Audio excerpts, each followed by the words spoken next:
안녕하세요. 오늘도 사연살롱을 찾아주셔서 감사합니다.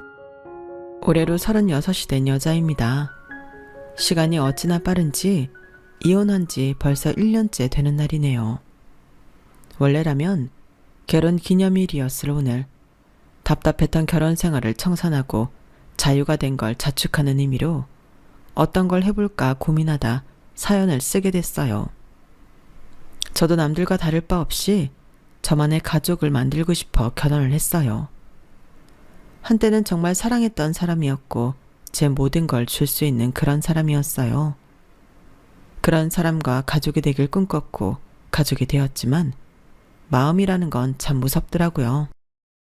그 사람과 제가 이렇게 남보다도 못한 사이가 돼버릴 줄은 꿈에도 상상 못했으니까요. 저는 한때 가족을 위해, 사랑하는 사람을 위해 정말 최선을 다했다고 믿었어요. 가족이라면 서로를 위해 반드시 그래야만 한다고 생각했던 거죠. 하지만 지금은 그 가족이라는 이름이 어쩌면 저에게 너무 잔인했을지도 모른다는 생각이 들어요. 그 사람을 처음 만난 건 대학교 시절이었어요. 저는 적당히 성적을 맞춰 들어간 대학교에서 적당히 학교 생활을 했고, 남편은 저보다 몇 학번 위인 탁과 선배였어요.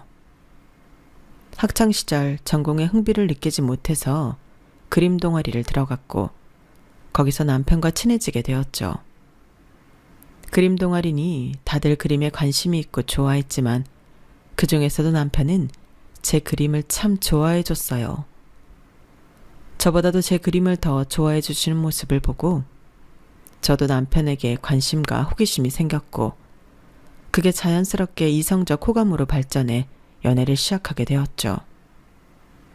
그땐 정말 저를 이해해줄 영혼의 단짝을 만난 느낌이었죠.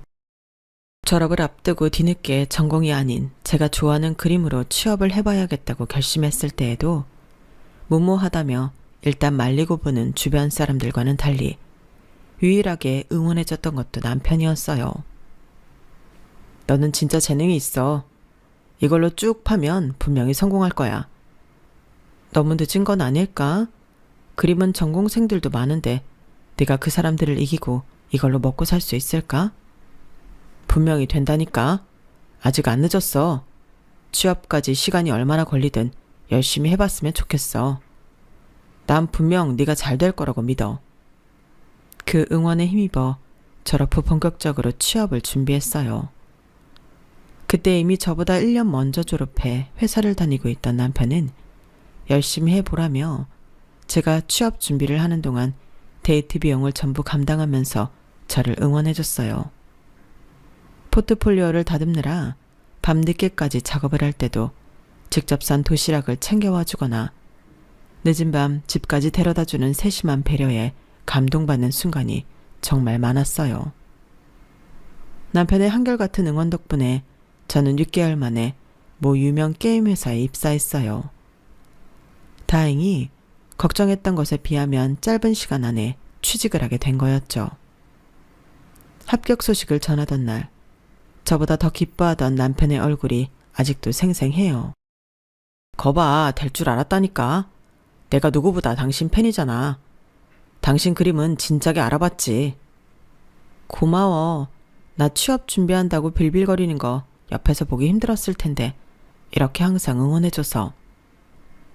언젠가 당신도 도전해보고 싶은 일이 생기면 꼭 했으면 좋겠어. 이렇게 나 도와준 만큼 나도 당신이 힘들 때 도와주고 싶어. 언제든 기대도 돼. 그동안 정말 고마웠어. 그 순간은 정말 말로 표현할 수 없을 정도로 남편이 사랑스러웠어요. 그리고 언제든 그 사람이 원하는 길을 걷고자 하면 옆에서 보탬이 돼주어야겠다고 다짐했죠. 힘든 시기를 한바탕 함께 이겨내고 나니 저희 둘 사이가 보다 더 견고하고 끈끈해진 것 같은 기분이 들었어요. 취업 준비를 하면서 갈등이 생겨 헤어지는 연인들의 이야기는 완전히 남 얘기처럼 들리기만 했죠. 회사를 입사한 후에는 하루하루가 전쟁이었어요. 처음 해보는 사회생활과 더불어 업계 특성상 몰아치는 업무량을 감당하기 위해 잦은 야근은 물론이고 경력 쌓는 동안은 계약의 불안정성이나 성과 중심인 분위기 등에 시달려야 했어요. 그럼에도 제가 좋아하고 잘할 수 있는 일을 한다고 생각하니 어느 정도 버틸만 하더라고요. 어떤 직장인이든 각자의 고충이 있는 법이었으니까요. 남편도 종종 그런 고충을 털어놓고는 했죠. 상사들이 너무 강박적이야. 사람이 실수도 좀 할 수 있는 거지. 내가 책임자면 모르겠는데 고작 주인밖에 안 됐잖아. 그치, 그런 게 힘들긴 하겠다. 저와는 전혀 다른 분야의 일이라 함부로 조언을 해주기도 못해서 제가 할 수 있는 일이라고는 들어주는 일뿐이었어요. 당시에는 저도 회사에 적응하느라 신경을 많이 못 쓰기도 했고요. 취업 후 시간은 어찌나 빠르게 흐르던지 몇 년 지나고 보니 벌써 20대 중후반이 됐어요. 오래 사귄 커플인 만큼 결혼 이야기가 오갈 나이가 됐더군요. 민우가 결혼 얘기는 안 하니? 니네 만난 지 벌써 꽤 됐잖니? 슬슬 해야죠. 아직은 둘 다 이제 막 회사 적응이 돼서 결혼까지는 미처 얘기도 못 나눠봤어요. 그래. 그래도 둘 다 이제 자리 잡았으니 준비해야지. 아이 생각 있으면 조금이라도 어릴 때 결혼을 빨리 하는 게 나아. 주말에 만나서 얘기해 볼게요. 부모님께서도 궁금해하시는 눈치셨고 저도 마침 이야기 나눠봐야겠다고 생각한 터라 주말이 되기를 기다렸어요. 함께 맛있는 식사를 했고 그때까지만 해도 남편은 기분이 좋아 보였어요. 그래서 카페로 자리를 옮긴 후 본론을 꺼내기로 했죠. 오빠, 근데 있잖아. 잠깐만, 혹시 내가 먼저 이야기해도 돼? 나도 중요하게 할 말이 있어서. 표정을 보니 꽤 진지해 보여서 저랑 같은 이야기를 하려는 줄 알았어요. 그래, 먼저 해. 그런데 남편 입에서 나온 말은 전혀 다른 이야기였어요. 사실은 말이야, 나 그저께 회사 때려쳤어. 뭐? 때려쳤다고? 그렇게 됐어. 아니, 그렇게 갑자기? 원래 그만두기로 해도 한 달은 더 다니잖아. 그게 사실은 그만두기로 한 건 한 달 전이고 그저께가 마지막 출근이었어. 그걸 왜 진작에 이야기 안 했어? 그러게, 너한테 말할 용기가 없었던 것 같아. 너무 늦게 말해서 미안해. 이야기할 시간이 그렇게 많았음에도 그동안 꽁꽁 숨겼다가 그만두고 나서야 말하는 모습에 순간 실망스러움이 밀려왔어요. 오랫동안 사귀면서 서로 숨기는 게 없다고 생각했는데 한 달 동안 제게 감쪽같이 그 중요한 일을 숨겼다는 사실이 낯설게 보이더라고요. 그런 제 표정을 읽었는지 황급하게 덧붙이더군요. 그동안 말 못한 이유가 있었는데 앞으로 내가 어떻게 살아야 할지 얼마 전에야 겨우 결정했거든. 쉽사리 결정도 못하고 이런저런 말에 흔들리는 모습 보여주고 싶지 않아서 결정한 다음에 말해주고 싶었어. 나 공무원 시험 준비해볼까 해. 공무원 시험? 갑자기? 그런 말 전혀 없었잖아. 그치? 이것도 좀 갑작스럽겠지? 근데 너도 알겠지만 그동안 회사 생활하면서 내가 적응 못했던 것도 그렇고 내가 하는 일은 이직을 해야 몸값이 오르고 인정을 받잖아. 근데 회사를 다녀보니까 그렇게 주기적으로 도전해야 하는 일이 나하고는 영 안 맞는 것 같아. 이젠 좀 안정적인 일을 하고 싶어서 더 늦기 전에 공무원 시험에 도전해보고 싶어. 어떻게 생각해? 치열하게 보내온 20대의 막바지. 이제야 둘 다 안정기에 접어들었다고 생각했고 결혼이라는 인생의 새로운 페이지를 밟기 위해 이야기를 꺼내보려던 순간에 던져진 질문이었어요. 아주 솔직히 말하면 아쉽더라고요.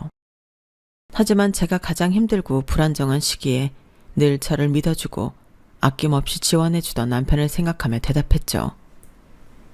어떻게 생각하긴 이제라도 안 늦었어. 내가 곁에 있어 줄 테니까 힘내서 열심히 해보자. 정말? 고마워. 난 솔직히 말하면 지금 나이에 공무원 시험 준비하겠다고 하면 네가 나랑 헤어지자고 할 줄 알았어. 그래서 말 못한 거야. 무서워서. 우리가 헤어지긴 왜 헤어져. 오빠도 나 힘들 때 옆에 있어줬잖아. 내가 무사히 취업했듯이 오빠도 잘할 수 있어. 같이 또 이겨내면 되지. 부모님께는 어떻게 말을 해야 하나 걱정이 됐지만 한편으로는 다행이라는 생각도 들었어요. 남자친구에게 늘 마음에 빚이 있었거든요. 그때의 그 은혜는 같은 상황에 오지 않고서는 아무리 잘해준다고 해줘도 갚은 느낌이 안 들었으니까요. 그때 받았던 응원과 사랑을 이번 기회에 다 돌려줘야겠다고 생각했죠. 묵혀두고 있던 고마운 마음과 새로운 도전으로 인한 불안감으로 힘들어하는 남자친구를 보며 드는 안쓰러움이 합쳐져 정말 지극정성을 다했어요. 퇴근을 하면 남자친구가 지내고 있는 노량진으로 달려가 따뜻한 밥상을 차려줬고 힘들 때 꺼내보려며 시간 날 때마다 응원과 격려의 말이 담긴 손편지를 써서 건네주기도 했어요. 공부할 때 출출하지 말라고 간식거리까지 잔뜩 챙겨주었죠. 처음에는 너무 고마워하면서 행복해하는 얼굴을 보면서 저까지 행복해지더라고요. 정말 다른 건 신경 쓰지 않고 공부에만 집중할 수 있게끔 피곤하지 않은 날에는 자취방에도 들러 집을 청소해주고 먹은 음식을 치우고 설거지까지 도왔어요. 그땐 오래 만난 사이니까 이 정도는 서로 도울 수 있다고 생각했고 큰 희생이라고 생각하지도 않았어요. 직장에 다니니 외식하고 싶어 할 때는 외식도 시켜주고 하면서 일종의 모성애까지 느꼈던 것 같아요. 하지만 생각보다 공무원 시험 준비는 길었어요. 제가 취업 준비를 했던 6개월간은 비교도 안 될 정도로 길었죠. 첫 시험에 떨어지고 나서 크게 절망적이지는 않았어요. 다들 공무원 준비는 오래 하니까 첫 시험 불합격은 어쩌면 당연하다고까지 받아들였던 것 같아요. 괜찮아. 공무원 준비가 그렇게 쉬운 거였으면 다들 공무원하고 있겠지. 올해는 첫 해니까 더 열심히 해서 다음에 붙으면 돼.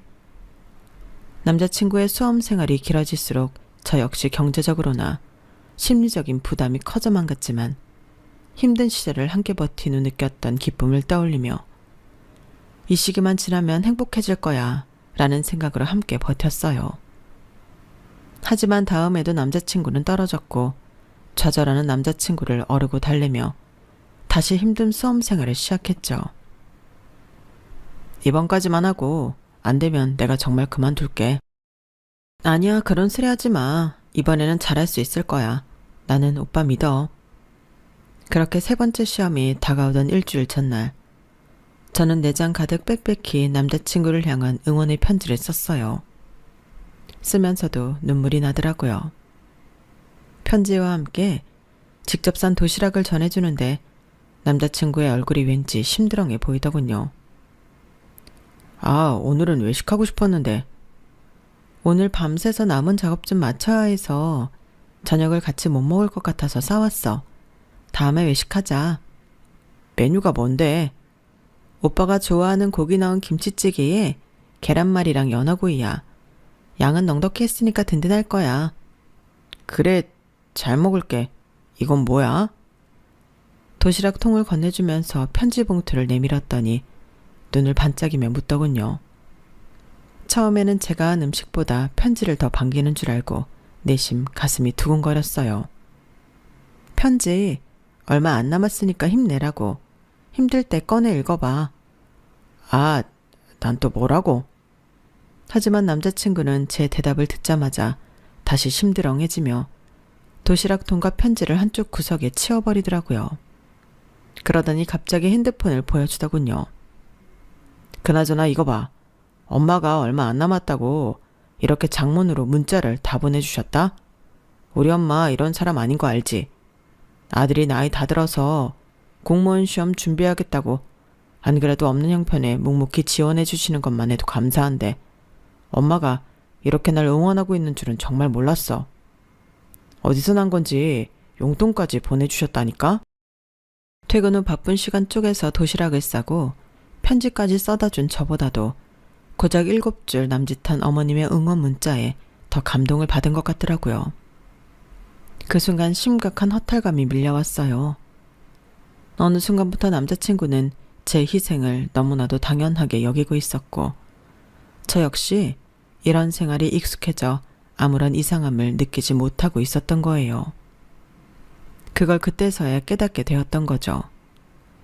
하지만 시험도 얼마 안 남은 사람에게 그런 걸 꼬치꼬치 따질 순 없었어요. 그래도 시험 끝나면 얘기는 해봐야겠다 싶었죠. 집에 돌아와 생각해보니 제 편지 봉투를 보고 눈을 빛냈던 것도 용돈이라 생각했던 것 같더라고요. 원인을 알 수 없는 억울함에 화가 났지만 그 화는 얼마 가지 않았어요. 그의 공무원 시험에 드디어 합격을 했거든요. 남자친구가 합격을 하고 나니 온통 기쁨에 젖어서 그때의 찜찜하고 불쾌했던 감정은 완전히 잊어버렸어요. 나 기다려줘서 정말 고마워. 나도 이날만을 기다렸어. 우리보다 적게 사귄 친구들이 하나 둘 결혼 소식 보낼 때마다 너한테 어찌나 미안하든지. 이제 합격도 했으니까 우리 결혼하자. 남자친구는 제게 합격 소식을 알리러 오던 길 잠깐 꽃집에 들러서 산 빨간 장미 한 송이로 제게 프로포즈했고 참 소박한 청혼이었지만 제게 그 어떤 화려한 청혼보다도 기쁘고 값지게 느껴지더라고요. 그렇게 행복감에 젖은 채로 다음해 무사히 결혼까지 할 수 있었죠. 그땐 워낙 합격의 기쁨과 기다림 끝에 이뤄진 결혼에 취해 있어 시댁이 조금 이상하다는 걸 미처 눈치채지 못한 것 같아요. 하지만 돌이켜보니 이상한 점이 한둘이 아니었죠. 시부모님은 남편의 수험 생활을 케어하면서 몇 번 마주쳐 만나뵌 적이 있었어요. 그럴 때마다 밥도 사주시고 아들 옆에 있어줘서 고맙다며 따뜻하게 손도 잡아주셨던 분들이라 결혼 준비를 할 때도 큰 부담은 없었어요. 어머님 아버님 저 왔어요. 어서 오려무나. 너희가 드디어 결혼을 하는구나. 결혼을 하기로 양가 부모님께 말씀드리고 시댁에 인사를 드리러 간 날이었어요. 처음에는 저를 따뜻하게 맞이해 주시는 듯 했어요. 솔직히 말하면 네가 정말로 기다렸다가 결혼까지 할 줄은 몰랐다.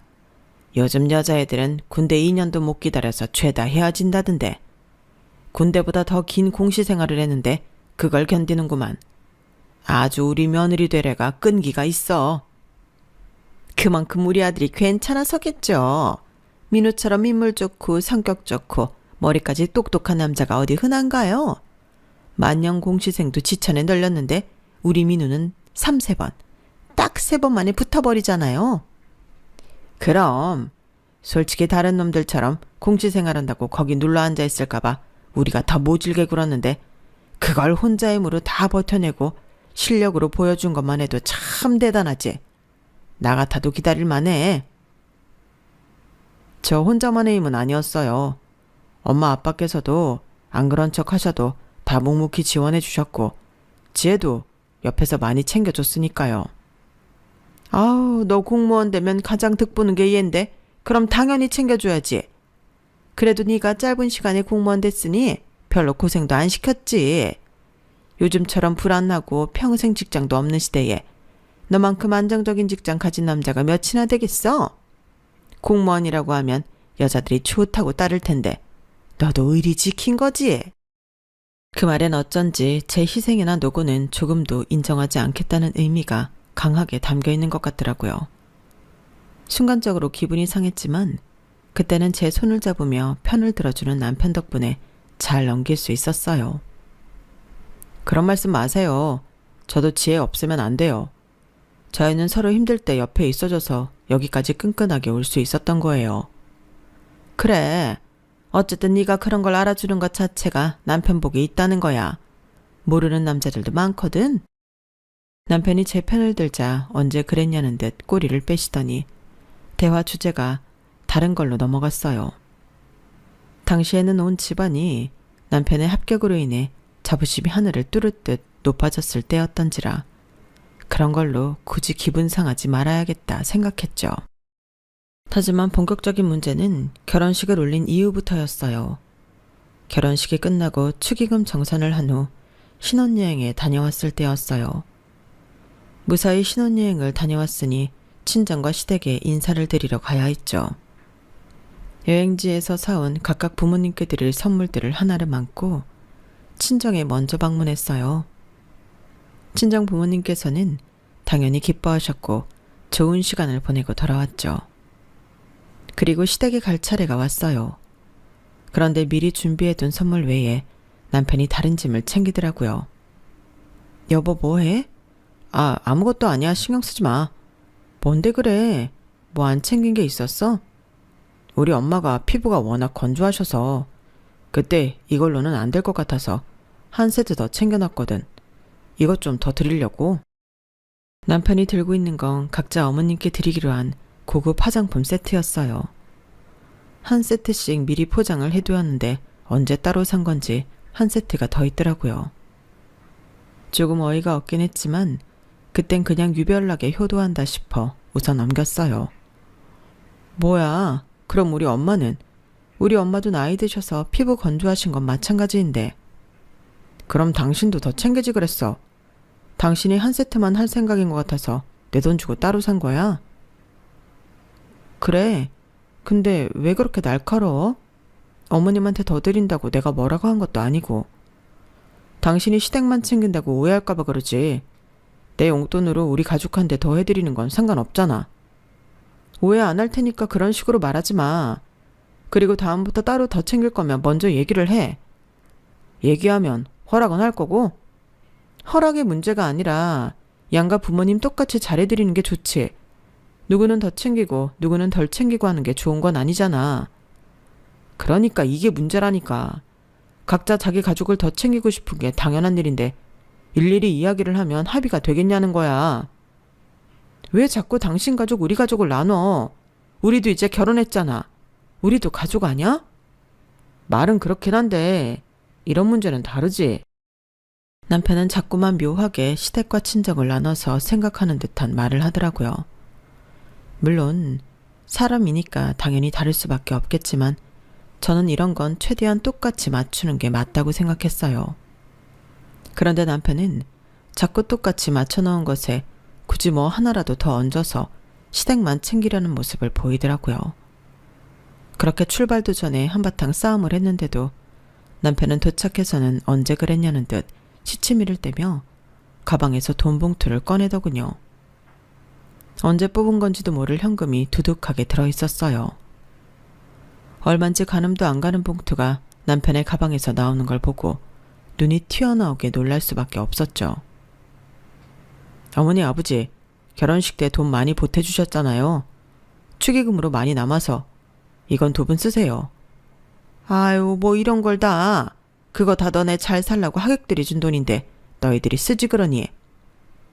저와는 단 한마디 상의도 없이 그런 모습을 보이는 남편 때문에 더는 참을 수가 없었어요. 그래서 어머님의 말씀을 덥석 물었죠. 그럴까요? 아무래도 그렇죠. 그게 다 저희 위한 마음인데 남는다고 이렇게 드리는 게 좀 그렇긴 해요. 어머님이 예의상 거절의 의미로 도로 남편에게 내민 돈 봉투를 제가 손을 뻗어서 받았어요. 남편 얼굴을 보니 불그락 푸르락 하더라고요. 그렇다고 그걸 진짜로 다시 가져가니?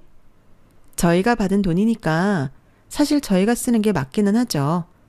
어머님께서도 그렇게 생각하셔서 거절하신 거 아니세요? 이렇게까지 하고 싶진 않았지만 남편이 말귀를 못 알아들으니 어쩔 수 없다는 생각이었어요. 아니나 다를까 돌아오는 길 남편과 2차전을 벌였죠. 당신 진짜 그걸 그렇게 꼭 받아내야 했어? 내가 신경 써서 챙겨온 건데 나랑 우리 엄마가 뭐가 돼? 결혼할 때 많이 보태주셨으니까 그만큼 챙겨드릴 수도 있는 거지. 시댁에서만 보태줬어? 우리 집에서도 보태줬어. 아니, 어쩌면 우리 집에서 더 많이 보태주지 않았나? 근데 어쩜 그렇게 당신은 당신 부모만 챙겨? 내가 내 부모 내 식구 챙기지 그럼 누가 챙겨? 장인 장모님은 우리 집보다는 형편이 나으시잖아. 당연히 형편 안 좋은 쪽을 더 챙기는 게 맞는 거 아니야? 남편이랑 이 주제로는 아무리 싸워도 끝이 안 나더군요. 여기서 저희의 사고방식이 완전히 다르다는 걸 처음 느꼈어요.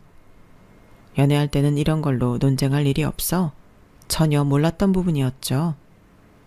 남편은 유독 자기 가족이라면 싸고 들었고 그것 때문에 전 미치고 팔짝 뛸 노릇이었죠.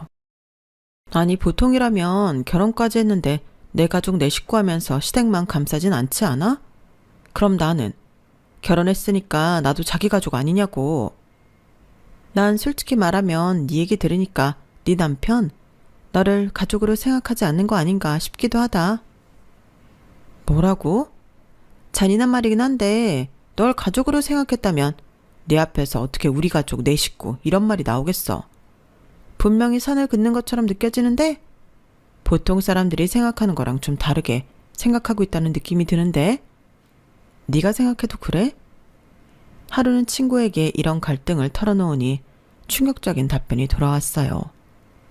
그렇게 오래 만났음에도 이 사람에 대해 몰랐다는 것도 충격인데 그런 생각을 갖고 있는 사람인 줄 알았다면 피했을 거란 생각에 더더욱 괴로웠죠. 하지만 이런 고민이 심해지고 있을 때 뒤늦게 임신했다는 사실을 알게 됐어요.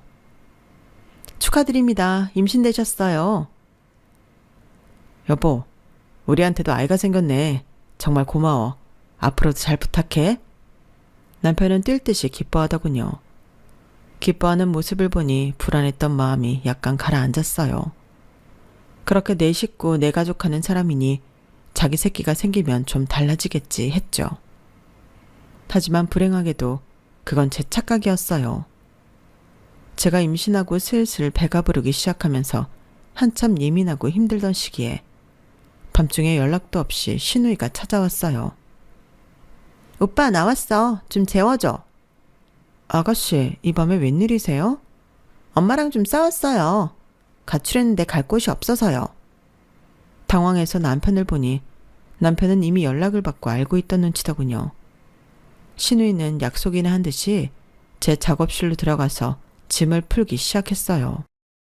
결혼 후 프리랜서로 전향하고 가장 정성 들여 꾸며놓은 중요한 공간인데 그곳에 허락도 없이 들어가 짐을 풀어놓으니 기가 막혔죠. 아가씨, 거긴 제 작업실이라서요. 하루 주무실 거면 저쪽 방에서 주무시면 돼요. 네? 저기는 옷방이잖아요. 갑갑해서 어떻게 자라고요? 여기가 쾌적해서 좋은데요? 오래 있을 것도 아닌데 좀 재워주세요. 그래, 뭐하러 저런 데서 자라 해. 당신이 아기자기하게 꾸며놓은 방에서 쉬는 게 낫지. 그 방이 제게 얼마나 중요한 곳인지 알면서 남편은 한술 더 뜨더군요. 일단은 너무 늦기도 했고 뱃속 아이도 신경 쓰이고 홧김에 나온 거니 하루만 자고 금방 가겠지 싶어서 더 이상 씨름하진 않았어요. 다음날 남편이 출근을 하면서 신우이와 함께 나갔어요.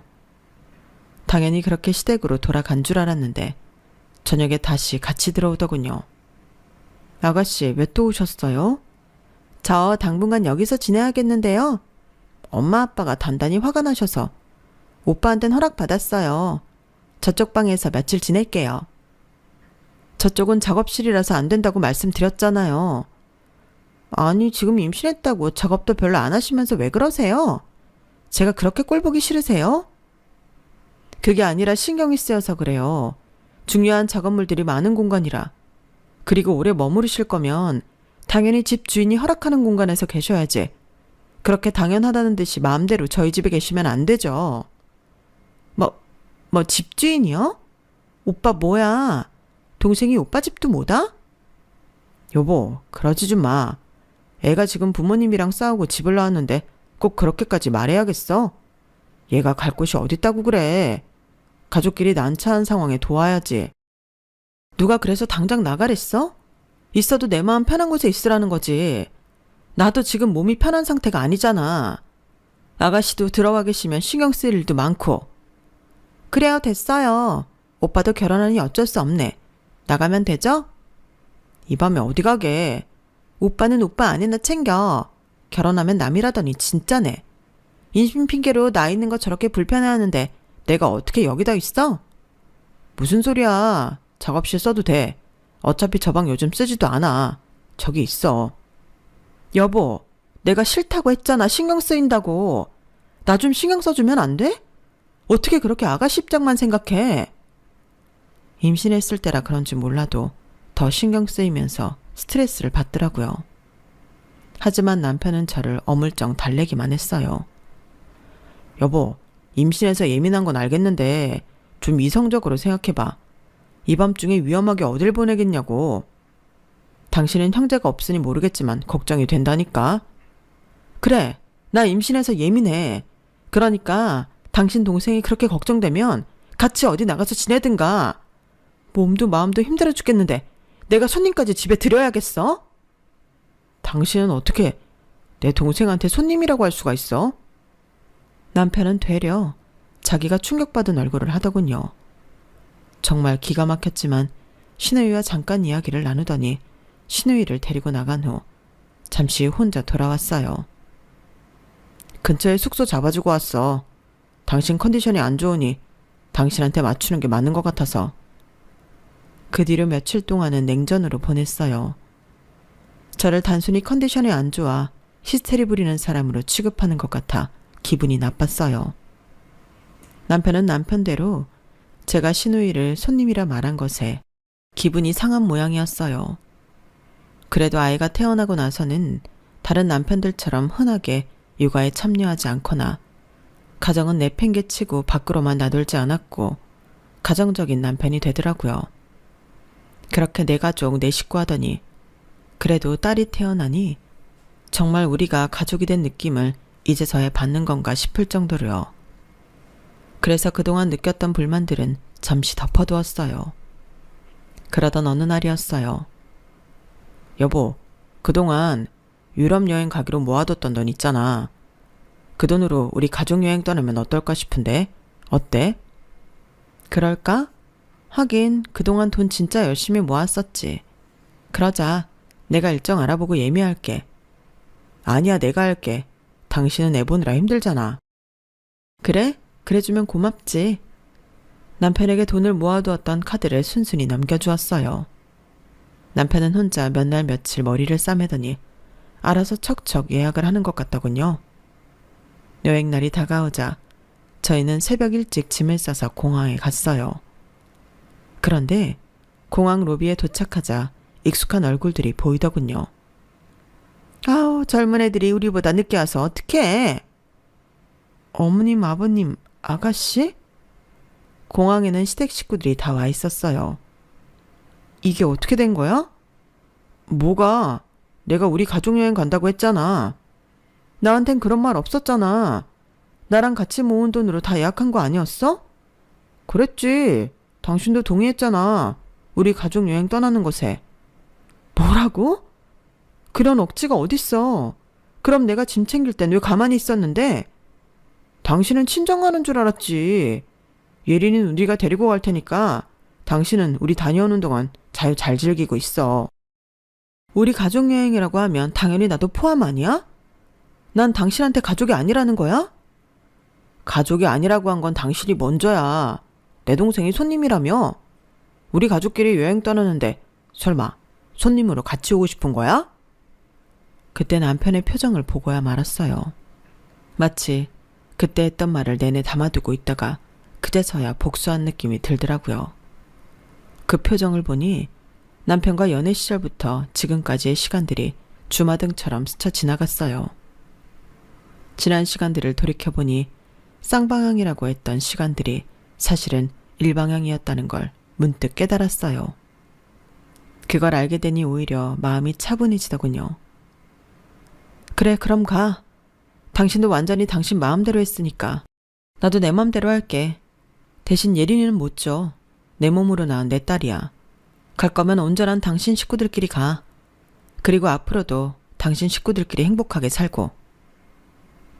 무슨 소리야? 지금 이혼이라도 하자는 거야? 갔다 와서 얘기해. 수속 시간이 다가오니 남편은 조급해졌는지 시댁 식구들을 데리고 황급히 떠나면서 마지막까지 저에게 소리치더라고요. 이혼은 안 돼. 난 그냥 당신 깨달으라고 이러는 것뿐이야. 하지만 그 말을 들으니 더욱 이혼해야겠다는 결심이 서더군요. 우선 저는 집으로 돌아와 남편의 항공사 계정으로 접속해 돌아오는 비행기를 취소했어요. 그리고 남편이 예약했다던 숙소 페이지에 들어가 숙소까지 몽땅 취소해버렸죠. 남편이 가지고 간 여행 경비 카드도 분실신고 처리했어요. 그 때문인지 도착해서 연락이 빗발쳤지만 하나도 확인하지 않았어요. 돌아오는 순간까지 낯선 외국에서 고생을 꽤나 한 모양이더군요. 그동안 저는 투룸 하나를 계약해서 짐을 다 옮겨놨어요. 결혼할 때 제 돈이 들어간 가구들은 다 중고 거래로 팔아버렸죠. 워낙 길게 잡아둔 유럽 여행이었던지라 이 모든 게 끝나고 나서야 남편은 돌아왔어요. 텅 빈 집을 보면서 남편은 충격을 받은 모양이더라고요. 그런 남편의 앞으로 이혼 서류를 건넸죠. 나는 다시 태어나지 않는 이상 당신 식구는 되지 못하니까 우리 이쯤에서 끝내는 게 좋겠다. 남편은 저를 붙잡았지만 제 마음은 바뀌지 않았어요. 저를 놔주지 않으면 평생 예린이를 못 볼 줄 알라고 얘기하니 그제서야 서류를 작성하더군요. 남편의 마음이 바뀌기 전에 일사천리로 일을 진행해버렸어요. 남편이 구질구질하게 붙잡고 소송하지 않고 합의 이혼을 하게 되어 그나마 다행이었죠. 지금은 남편과 이혼을 하고 다시 프리랜서로 일을 하며 친정 식구들의 도움을 받아 아이와 함께 살고 있어요. 아이에게 아빠 없는 삶을 살게 해서 미안한 마음은 들지만 평생을 저런 사람 곁에서 살았을 걸 생각하면 우선 저부터 살고 봐야겠다 싶더라고요. 아이와 아빠는 주기적으로 만나게 하고 있어요. 아이를 볼 때마다 지난 날들이 후회가 되는지 펑펑 울기도 하고 저를 아쉬운 눈길로 바라보며 재결합 이야기를 꺼내기도 하는데 완전히 무시하고 있답니다. 사랑 그렇게 쉽게 안 바뀌었다는 걸 너무 잘 아니까요. 그걸 몸소 깨닫게 해준 사람이 바로 남편이기도 했고요. 지금은 삶이 조금 힘들고 피곤할지라도 사랑하는 예쁜 딸에게 에너지를 얻으면서 행복하게 살고 있답니다. 아이러니하게도 늘 내 가족 타령만 하며 고통만 주던 남편이 제게 준 유일한 선물은 진정한 내 가족인 제 딸인 것 같아요. 저도 행복하게 잘 살아보겠습니다. 응원해주세요. 제 이야기는 여기까지입니다. 매일매일이 어제보다 더 행복하셨으면 좋겠습니다. 여러분, 사연 댓글에 응원과 현명한 조언 부탁드려요. 좋아요와 구독은 저에게 큰 힘이 됩니다. 오늘도 좋은 일 가득하세요.